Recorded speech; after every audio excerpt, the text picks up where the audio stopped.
Hi guys and welcome to Bomb Anime. It's your girl Ruka. And Big Boy Simon here bringing you another episode of Burning Kabaddi. Let's just start it out with the elephant in the room. Seki got treated like a full-on kid by Sakura. He used him as like leverage to get to other people. Like he leaned on him like, you're a seat here. It was embarrassing. Let's just be honest. I will never be your stepping stone. Take it all or leave me alone. Seki was the doormat of this team and Sakura made sure he knew about it. It was actually deep. Spinning around here, touching him there, pushing him here. As he said, it was a revolving door. It was in and out, in and out, in and out. That's what he was doing, bro. I mean, yes, it was definitely embarrassing. I'm wondering where on earth these techniques are. It's making me think that they're clearly saving this for the tournament and they don't really want us to see the techniques that each of the people have. So we're probably going to leave on a little bit of a sour note in terms of the team. They have no wins. Luckily, it's only practice matches. Bruv, it's not over yet. They've still got a minute left. Yeah, come on. They've got a minute left and for 5 points. Yeah. If Sakura can do 7, oh no, he just took Masato out, didn't he? Yes. Yeah, so as you said, they've got no wins, two games. I mean, there is still a small possibility that they can get it on the next raid, but it's making me think that they are still saving these techniques for the tournament in season 2, and that's why we haven't really seen everybody use their moves, as it were. We've only seen sort of yoigoshi show an unfinished move, but that also seemed like Ojo didn't necessarily give him that particular technique because they had a conversation about it outside, and Ojo had said, oh, that's a technique I was trying to perfect, and yoigoshi was like, oh my gosh, why didn't you tell me sooner so that I could have been further along in developing it? So that makes me think that that's something yoigoshi has developed on his own, and so we still don't know what the technique that yoigoshi has is either. The thing is, this show has shown us how yoigoshi is something else, bruv. Look, he's not as strong as Sakura.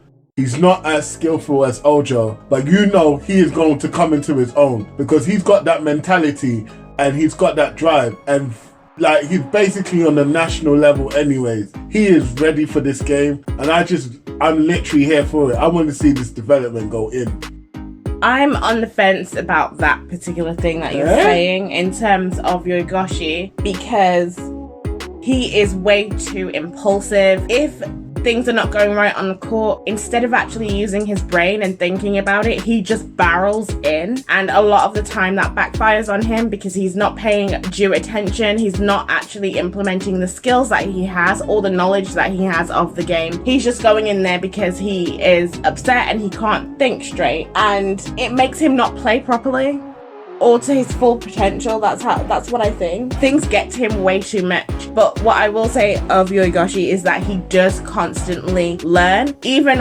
during this match, you saw how he barreled in and afterwards he was kind of down, but he was reflecting on it and he came back. He didn't do much, but he did have a successful raid and he was using his brains, and we've seen this with each game as well. He still has those traits that he does need to suppress, but he does learn from them and he does try.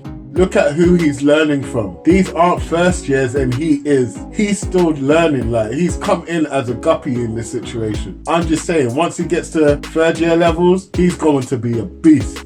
One thing that is kind of like, it was a little irritating me a little bit about Noukin is that Sakura learned from Ojo, but everybody else at Noukin also learned from him as well. But They didn't even realize that the moves that Sakura was using were things that Ojo does and that he learned from Ojo. How can you not tell? You're literally practicing with Ojo. How are you not noticing and picking up on it until everything's already happened?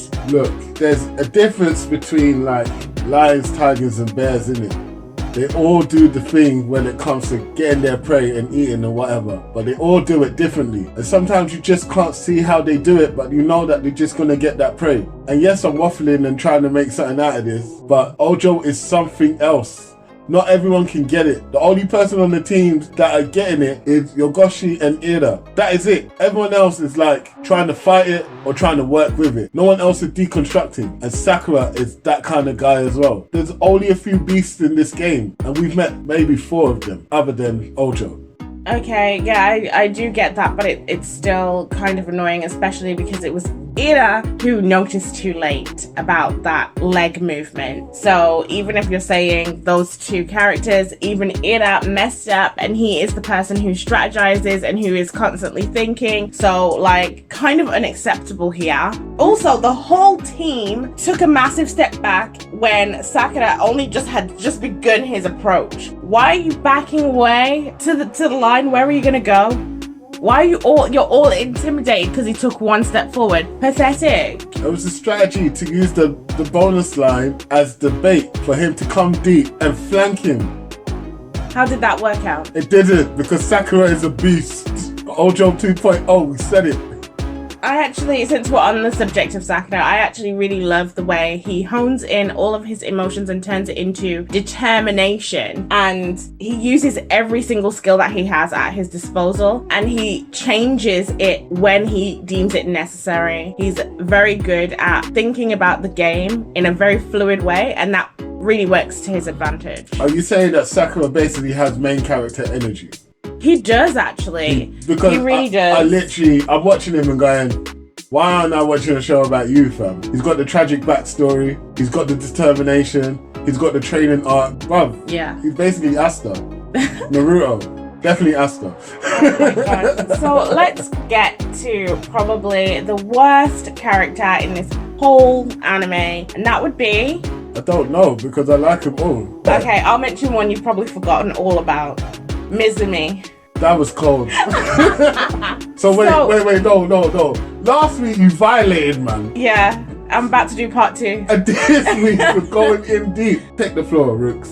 Okay, so I feel like Mizumi needs a training arc, and I seriously suggest that they do it between this season and next season, so he does it off screen and comes back a new person. Otherwise, he needs to just completely come off the court. He is ridiculous. And then we've got, I'm just going to speak about Hitomi just briefly to fully finish this point, because Hitomi is the number 1 reject. Okay. We haven't hardly seen him or what he can do, and he's basically been reduced to a water boy. It really is embarrassing. I'm starting to, would you class Mizumi's hair as pink? Sort of, like, because it looks kind of like pinky, but sometimes it looks a little brown. It's kind of browny, reddy, pinky thing. I don't know. I'm thinking that Matsushino hates people with pink hair, because the way that these people, he's just venting his frustrations, because the way that these people have been treated in this anime is just showing a complete disdain for pink hair. I don't know what he has against them. What's going on, man? Some girl must have slighted him when he was younger. Stop. Don't. Why are you laughing though? Don't be disrespectful.